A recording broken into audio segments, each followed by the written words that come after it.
አንዴ አንድ ነገር ከጀመርክ በኋላ በራስህ ኩራት እስኪሰማ ድረስ አታቁም። ሁሉም ሰው እንዲያምናችሁ ከፈለጋችሁ ስህተት ስትሆኑ ስህተታችሁን ተቀበሉ። አሲድ ከተከማቸበት ዕቃ ላይ ከሚፈሰው ከማንኛውም ነገር የበለጠ ጉዳት ሊያደርስ የሚችለው ቁጣ ነው። ደግነት መስማት የተሳነው የሚሰማው፣ አይነ ስውሮችም የሚያዩት ቋንቋ ነው። ምኞታችሁን ለማሳነስ ከሚሞክሩ ሰዎች ራቁ። ትናንሽ ሰዎች ሁልጊዜ ይህን ያደርጋሉ፣ ግን በጣም ጥሩዎቹ እናንተ ታላቅ መሆን እንደምትችሉ እንዲሰማችሁ ያደርጓቸዋል። የአንድን ሰው አእምሮ ለማንበብ እነዚህን 3 ጥያቄዎች ጠይቁ። ትልቁ ድክመቴን ብነግርህ ምን ታደርጋለህ? ይህ በድካማችሁ ጊዜ እንኳን ታማኝነታቸውን ያሳያል። ሁለተኛ፣ በሕይወቴ ውስጥ ትልቅ ነገር ባገኝ ምን ይሰማሃል? ይህ በስኬትህ በእውነት ይደሰታሉ፣ በድብቅ ይቀኑብሃል የሚለውን ያሳያል። ሶስተኛ፣ በድንገት በስተት ብጎዳህ ምን ታደርጋለህ? ይህ ይቅር ባይ ይሆናሉ፣ ይርቃሉ፣ ቂም ይይዛሉ የሚለውን ያሳያል። የግንኙነታችሁንም ጥንካሬ ያሳያል። ሁሉም ሰው ጨረቃ ነው፣ እናም ለማንም የማያሳየው ጨለማ ጎን አለው። ከሞኝ ሰዎች ጋር አትከራከር። እነሱ ወደ ደረጃው ይጎትቷቸዋል፣ እናም ከዚያም በልምድ ያሸንፏቸዋል። በዚያ ዕድሜው ራሱን መለወጥ ስለማይችል አንድን ሰው በእርጅና ጊዜው መምከርህን አቁም። ሞኝነት ነው። ብልህ ሰው የራሱን ውሳኔዎች ያደርጋል፣ አላዋቂ ግን ሌሎችን ይከተላል። አንድ ጊዜ ታታልለኝ ይሆናል፣ ጥፋቱም ባንተ ነው። ሁለተኛም ደግመህ ታታልለኝ ይሆናል፣ ጥፋቱ በኔ ነው። ቃላቶቻቸው ከድርጊቶቻቸው ጋር የማይዛመዱ ሰዎችን በጣም ተጠንቀቁ። ከሁሉም ተማር፣ ማንንም ግን አትከተል። እውነት ላይ ለመድረስ ከፈለክ ውሸቶችን መከተል ጀምር። የአንድ ሰው ባህሪ ለእናንተ ግልጽ ካልሆነላችሁ ጓደኞቹን ተመልከቱ። አንድ አይነ ስውር ባየበት ቀን መጀመሪያ ጊዜ የሚጥለው በሕይወት ዘመኑ ሁሉ የረዳውን በትር ነው። የራሳችሁን ማንነት መስራት ከፈለጋችሁ ብዙ ትራፊክ ፍሰት ባለበት መንገድ ላይ አትሄዱ። የሁሉንም ሰው ምክር አዳምጡ፣ ግን ስኬታማ የሆነውን ሰው ብቻ ሞዴል አድርጉ። ለሁሉም ጥያቄዎች ጸጥታ የተሻለው መልስ ነው። በማንኛውም ሁኔታ ውስጥ ፈገግታ በጣም ጥሩ ምላሽ ነው። በዓለም ውስጥ ክብርን ከፈለጋችሁ በጭራሽ አትዋሹ፣ ማንንም አታታልሉ። ሁሉንም ሰው በደግነትና በአክብሮት ያዙ። ጥሩ ሰው ስትሆኑ ሰው አታጡም፣ ሰዎች ያጧቸዋል።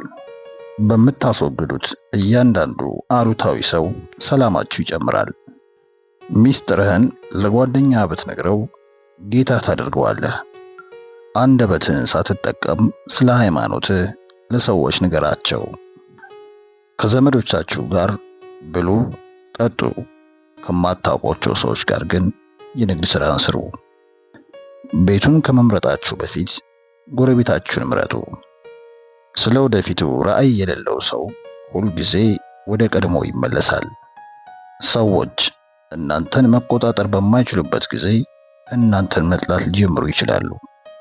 የተለየው ስለሆንኩ ይስቁብኛል፣ ሁሉም አንድ ስለሆኑ እስቅባቸዋለሁ። አንድ ሰው ስለ አንተ ያለውን አመለካከት ለማወቅ ከፈለክ አበሳጨው። ዓለምን መምራት ከፈለክ መጀመሪያ ራስህን መምራትህን ተማር። ትልቅ ውጤት ከፈለጉ በየቀኑ ትንንሽ እርምጃዎችን ተራመዱ። ብልህ ሰው ሁሉንም ነገር የሚያውቅ ሳይሆን ከሁሉም የሚማር ነው። አንዴ የከዳህ 1000 ጊዜ ይከዳል። ጨዋማ መሆኑን ለመገንዘብ ባህሩን በሙሉ መጠጣት አያስፈልግም።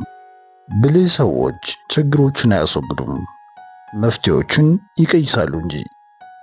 የተናደደ ሰው በፍጥነት ራሱን ያታልላል። ቃላት ሊዋሹ ይችላሉ፣ ነገር ግን ድርጊቶች ሁልጊዜ እውነትን ይናገራሉ። ታላላቅ አእምሮዎች ከጩኸት ጋር አይወዳደሩም፣ የራሳቸውን ሙዚቃ ይፈጥራሉ። የአንድ ውብ ሰው ምልክት ሁልጊዜ በሌሎች ላይ ውበትን ማየቱ ነው። በሕይወት ውስጥ ከምትማራቸው ምርጥ ትምህርቶች አንዱ እንዴት መረጋጋት እንዳለብህ ማወቅ ነው። የምትወድቀው መሞከር ስታቆም ብቻ ነው። ሞኝን አታርሙት፣ ይጠላችኋል። ጠቢብ ሰው ግን እርማት ብታደርጉት እንኳን ያደንቃቸዋል። ሁሉም ሰው ሲተኛ ለራስህ አዲስ ቀን ጀምር። ጥያቄዎችን ከልብህ ጠይቅ፣ እናም ከልብህ መልስ ታገኛለህ። ልጆቻችሁ የራሳችሁ ብቻ ሳይሆኑ ከፈጣሪ ባደራ የተሰጣችሁ መሆኑን አስታውሱ። ሰላም ቃልን ብቻ ሳይሆን ተግባርንም ይጠይቃል። ጥበብን የምታገኘው ፍለጋህን ትተህ ፈጣሪ ላንተ ያሰበውን ሕይወት መኖር ስትጀምር ብቻ ነው። ጎበዝ አንዴ ይሞታል፣ ፈሪ ግን ብዙ ጊዜ። ከማይናገር ሰውና ከማይጮህ ውሻ ተጠንቀቅ። በተወለድክ ጊዜ አለቀስክ፣ ዓለምም ተደሰተች። ስትሞት ዓለም እንድታለቅስና አንተ እንድትደሰት ሕይወትህን ኑር። ምንም ያህል ጥሩ ብትሆን በተሳሳተ ቦታ ላይ ከሆንክ ዋጋ የለሽ ነህ። እስኪያልቅ ድረስ ምን እየሰራችሁ እንደሆነ ለማንም አትናገሩ። ብቸኝነትህ ደረጃህን እንዲቀንስ አትፍቀድ። ሰዎች ከኋላችሁ የሚያወሩ ከሆነ ከፊት ለፊታቸው እናንተ በመሆናችሁ ደስተኛ ሁኑ። ስላለፈው አትጨነቅ፣ ስለ ወደፊቱም አትጨነቅ። አልደረሰም። አሁን መኖር ያለብህ ዛሬን ነው። ዛሬ ራስ የተሰጠ ጊዜ ነው። እውነተኛ ስኬት የሚለካው በገቢ ምንጫችሁ ብቻ አይደለም፣ በእናንተም ተጽዕኖ ነው። ሙሉውን ታሪክ ሳታውቅ በአንድ ሰው ላይ በፍጹም አትፍረድ። የገባህ መስሎ ግን አልገባህም።